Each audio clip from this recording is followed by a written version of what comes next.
They feel so detached and disconnected from literally everything? You are definitely not alone.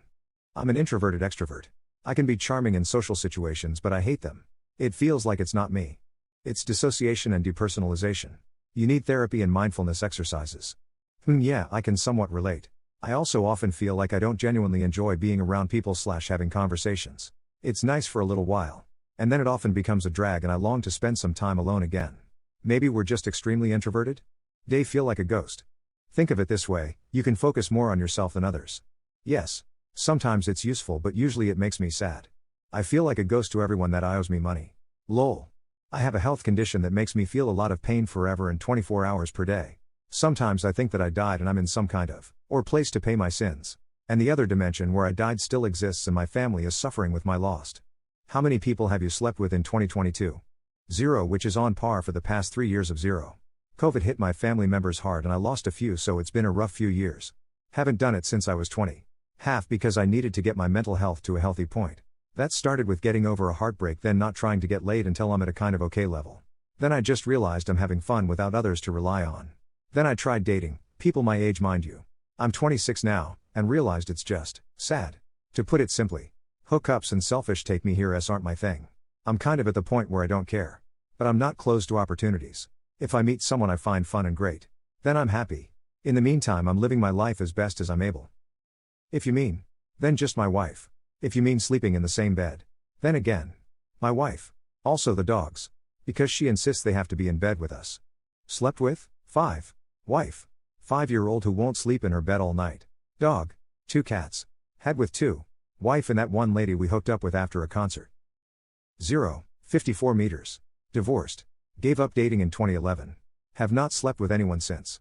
Work 65 to 75 hours a week. While I am certainly lonely at times, I will take that over the drama, stress and heartache relationships have brought. Obviously. This is based on my own experiences. Which admittedly was 5 bad relationships out of 7. By the time I figured out what a healthy relationship looked like, some part of me was already spent. Gave up over faking it or pursuing casual flings. What is your reason for dating? To get married and die together. Don't get me wrong, I get it takes others a few relationships to find the right one, but for me personally that's just time wasted. I would rather meet one person and take our time to know each other. I would think my standards is high, but that doesn't mean I'm a lower it. If they don't meet it, then on to the next cause. What I learned from my mama is to not settle for less. If he wanted to, he would, and I take that to heart.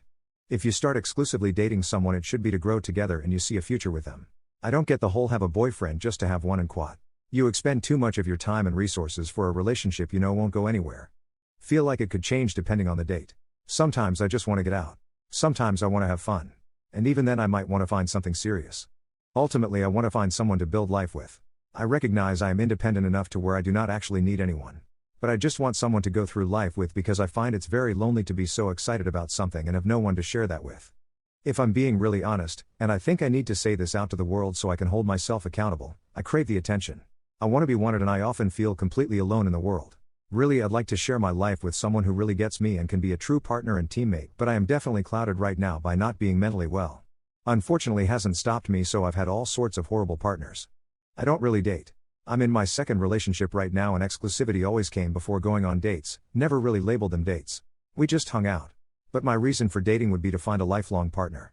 I don't see the appeal of meeting a bunch of people and having flings. With my current partner we went on our first actual date about 1.5 years into the relationship. Campers and outdoorsmen have read it. I've lived in the mountains most of my adult life, and the one time I really felt scared was the cougar a few feet in front of my porch. I wasn't afraid for myself but for my farm dog who slept on the porch and had woken me up in the middle of the night growling low. I thought it was the neighbor's dog who had been low-key harassing mine who was young. Threw open the door and shone the flashlight out only to see a cougar right there. Poor farm dog jumped up and rushed right at it. Cougar took one big step then slapped my dog's head. I shut the door not wanting to see carnage. The cat just left. Skinned dog's cheek and tore his ear, but other than that he was fine. I've always felt tremendous guilt over deserting him. When my friend and I were kids we were hiking through the woods and someone who we couldn't see told us to leave because they were hunting. We said you're not supposed to be hunting back here, and suddenly 2 guys in camo appeared from behind trees. Aimed their guns at us and said neither are you, and quat. I've never run that fast in my life. Edit, we were technically trespassing. It was private property. Now it's all torn down to build data centers. Sucks. Took my GF out for fishing and spending the night in a tent. Had only been together for like 4 weeks and we were young, around 20, so I actually cared about not being the awkward that I am. In the middle of the lake we were fishing and my pants No idea why, but my body decided that at that moment my came in liquid form. Fucking what if the girl Alave's here with him? After like a minute of just sitting there looking at the knife thinking it would be better to just end myself, I decide to joke it away. Said something like, OMFG. Myself, and started laughing. She lolled as well. She's my wife now. Figured that someone who laughs when myself is a keeper.